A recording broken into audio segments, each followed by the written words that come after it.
Megan, Junjun, may pasalubong ako sa inyo. Talaga, Daddy! Yay! O teka, nasaan si Junjun, Megan? Si Junjun na naman hinahanap. Di ko po alam, Daddy! Tito, andito po ako. O nandyan ka pala, Junjun. Ito nga pala yung pasalubong mo. Ala, Daddy! Bakit si Junjun meron pa sa lubon tapos ako wala? Siyempre naman, anak, hindi kita makakalimutan. O Junjun, yung sayo. O Megan. Thank you po, Tito. Wow, ang sarap naman nito. Ayoko nito, Daddy! Gusto ko to! Meg, Ito yung gusto ko. Junjun, pagpasensya mo na si Megan, ha. Ito na lang yung sayo. Okay lang po sa akin, Tito. Salamat po. Akin din to! Gusto ko marami yung sa akin! Megan, sumusobra ka na. Bigyan mo yung pinsan mo. Ayoko, Daddy! Sa akin lang to!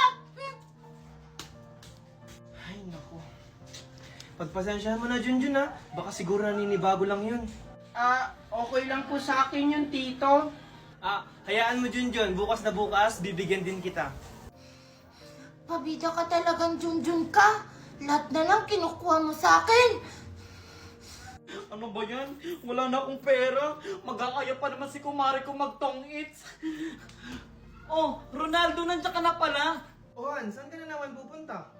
May bibiliin ka sa kuhan. Pengi pera. Wala na kasi akong pera eh. Ganun ba? Sa katapusan pa kasi yung sahod ko eh. Ano ba yan, Ronaldo? Lagi na lang. Akala ko ba gagawa ka ng paraan? Teka, yung magulang ba ni Junjun nagpadala na ba sa'yo? Hindi pa sila nagpapadala eh. Tsaka, wala pa silang update. Ayun na nga sinasabi ko eh. Mag-iisang buwan na dito si Junjun, hindi pa nagpapadala yung magulang niya. Paano na lang tayo nito? Kaya nga, Daddy, palayasin niyo na lang yan si Junjun. Pabigat lang yan dito sa bahay. Megan, Valerie! Tumahimik nga kayo? Baka nakakalimutan nyo. Ako yung nagtatrabaho dito sa pamamahay na to. Tsaka Valerie, nasaan yung binigay ko sa yung pang isang buwang budget dito sa bahay? Ha? Nasaan na yon? Ano? Pang isang buwan ang ibinigay mo sa akin, hindi nga aabot ang isang linggo yun eh.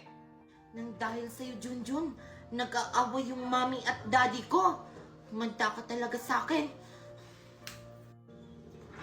Hoy, Junjun! Ano? Junjun! Hoy, Junjun! Ano? Junjun! Hala! Sorry Megan, hindi ko sinasadya. Nanggugulat ka kasi. Sinasadya mo yun! Wala ka na talagang ibang ginawang tama, Junjun! Tingnan mo, pati si Mami at saka si Daddy nag-aaway dahil sa'yo! Tapos ngayon, babasahin mo ko! Isusumbong kita kay Mami! Mami! O Megan, ba't ka umiiyak? Ano naman nangyari sa'yo? Mami, si Junjun! Binasa yung mukha ko! Tapos binasa niya yung dress ko! Wala talagang yung batang yun. Teka lang Valerie, baka hindi naman sinasadya ni Junjun. O tingnan mo, kinakampihan mo pa yung pamangkin mo. Wala namang kwenta dito sa bahay. Sutil pa. Daddy! Ba't mas kinakampihan mo si Junjun? Eh, pamangkin mo lang yun! Ako yung anak mo! Megan, anak, hindi naman sa kinakampihan ko si Junjun. Huwag ka na magpaliwanag, Ronaldo. Megan, nasaan si Junjun? Andyan po, Mami, ah! Umanta ka talaga, Junjun! Humanda talaga sa akin batang yan. Valerie, anong gagawin mo? Kinakampihan talaga ni Daddy si Junjun! Umanda talaga yung Junjun na yan pag wala si Daddy! Anak, Junjun? Bakit si Junjun lang ang hinahanap mo, Daddy? Hindi naman sa ganun, anak. Di ba nga gusto mag-aral ni Junjun, yung kapatid mo? Kaya yun, in-enroll ko siya. Talaga po, Papa, in-enroll niyo na po ako. So, ibig sabihin, makakapag-aral na po ako? Oo, Junjun, makakapag-aral ka na. At hindi lang yun, parehas kayo ng school na papasukan ni Megan. Ano, Daddy? Parehas kami ng school ni Junjun? Hindi siya bagay doon! Pamayaman yung school namin! Hindi mga kagaya ni Junjun! Mukhang pulubi! Oo nga, Marco. Baka mapahiran tayo doon. Alam mo naman, kilala tayo sa school nila, Megan. Nakakaya sa mga classmate ko, Daddy! Baka malaman nilang may kapatid akong pulubi!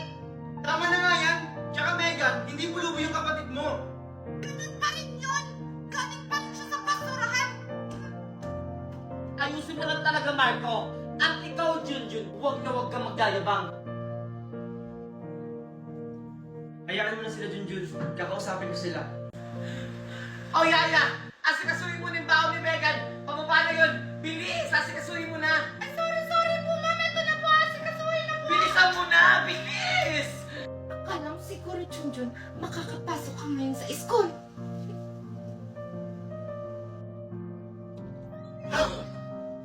Oh, Megan, bakit ka dito? May kailangan ka ba? Ah, wala. Pinapasabi lang ni Mami na bilisan mo daw kumilos dyan. Eto na nga, maliligo na ako. Excuse me. Maniligo ka pala? Ang bagal-bagal mo kumilos. Alam mo, makakapasok ka ngayon, Junjun. Hindi. Handa ka ngayon sa akin, Junjun.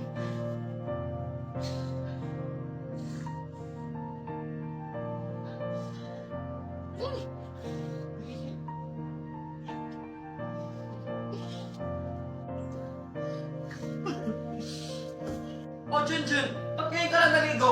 Malilit na kayo ni Megan, oh! Maaga pa naman po. Anong maaga? Huwag mo nga kayahin yung school mo dati sa school nila Megan. Mami, nakahanda na po ako. Wait lang, Megan. Ito kasing isa, pabagal-bagal. No! Ayoko yung kasabay sa school, Mami. Mauna na lang tayo. Ayaw niyong kasabay si Junjun, ako na lang maghahalad sa kanya. Sige, Junjun, magbihis ka na. Sige po.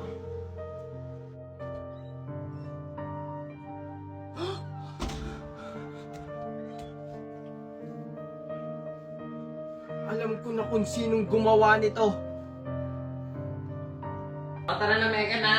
Yaya, yung bag ni Megan, isunod mo lang sa kotse, ha? ma'am. Megan, ikaw ba may gawa nito? Ikaw lang naman yung pumasok sa kwarto. Uy, Junjun! Huwag mo nga akong pinagbibintangan dyan. Hindi ako pumasok sa kwarto mo. Eh, sinong gagawa nito? Si Yaya? Eh, hindi naman kayang dumihan nito ni Yaya. Oh, Megan, totoo ba yung sinasabi ni Junjun na ikaw nagdumi ng damit niya? Hindi po, Mami. Hindi ko po yan magagawa. O, tignan mo, ikaw, Junjun, huwag na huwag mong pagbibigtakan yung anak ko. O ano na naman kaguluhan yan? Daddy, si Junjun kasi pinagbibintangan niya ako na ako daw nagdumi sa uniform niya. Kahit hindi naman. Totoo ba yun, Junjun?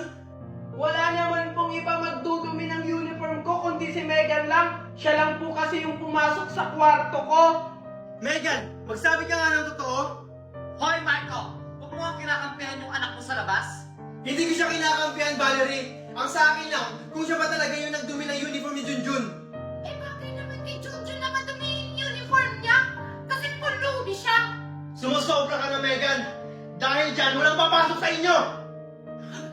Pero, Daddy, Walang pero hanggat wala sa inyo ang umaamin.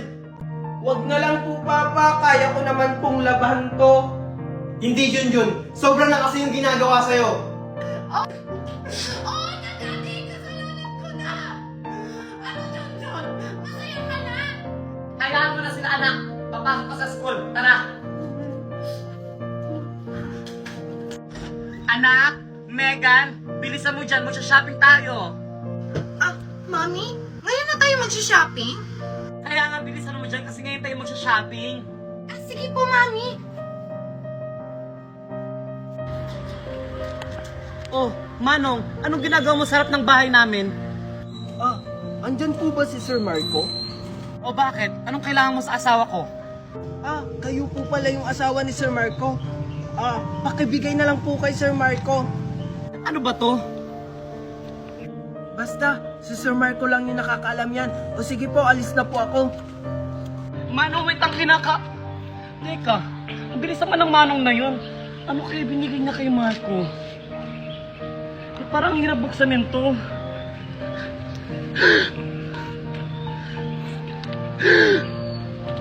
Mami, ano po yan? Ba't parang gulat na gulat ka? Hindi to maaari, Megan. Dapat tayo may karapatan nito. Ano, Mami? Ano po ba kasi to?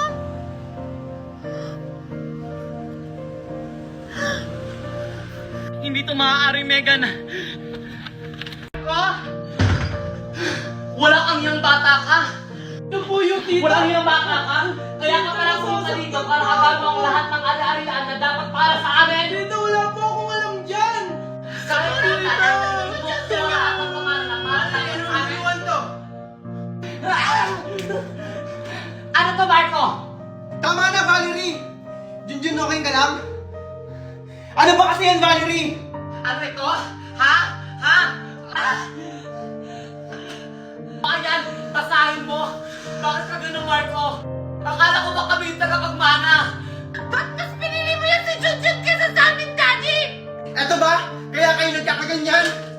Ikaw, Valerie, kaya mo lang pala ako minahal dahil sa mga ari-arian na ipapamana ko? Hindi, Marco! Wala akong takalang sa pamana na yan!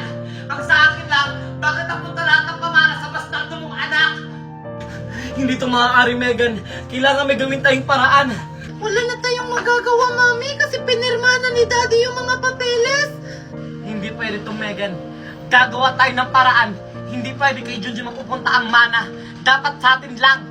Pero ano namang paraan yung gagawin natin, Mami? Ako bahala, Megan. Mami, saan ka pupunta? Sama ako!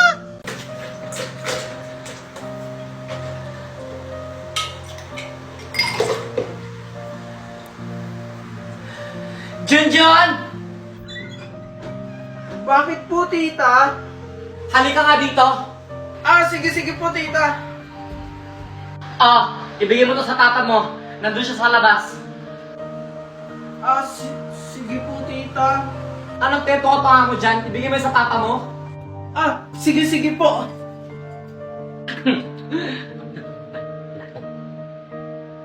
Manong, pakilinisan na yung garahe dyan na after nyo dyan, pakibuhat na lang din to.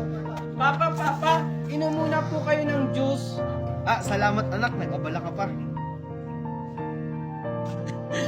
Handa ka, Junjun. Teka, Junjun, ba't ganito yung lasa na ito? Tsaka, parang hindi ako makahinga. Tsaka parang nahihilo ako. Papa, ano nangyayari sa'yo?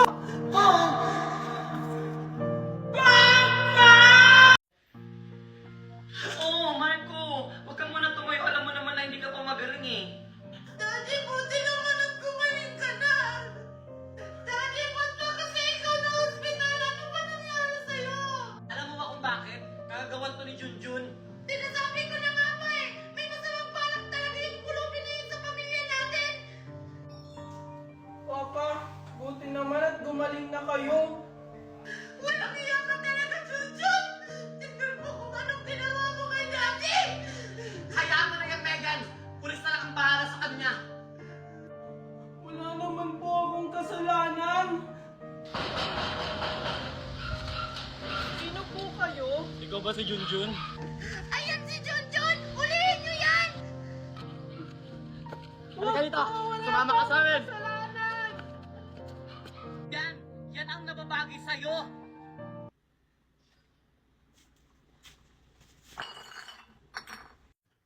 Si Lian? Tama-tama mo naman! Pag tayo ang kita ni Sir Marco dito, lintik ka sa akin. Oo na, huwag ka na maingay. Sige na, pumasok ka na.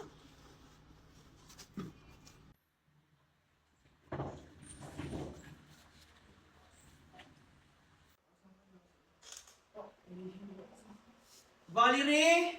Valerie! Sige, tulak na. Dito mo.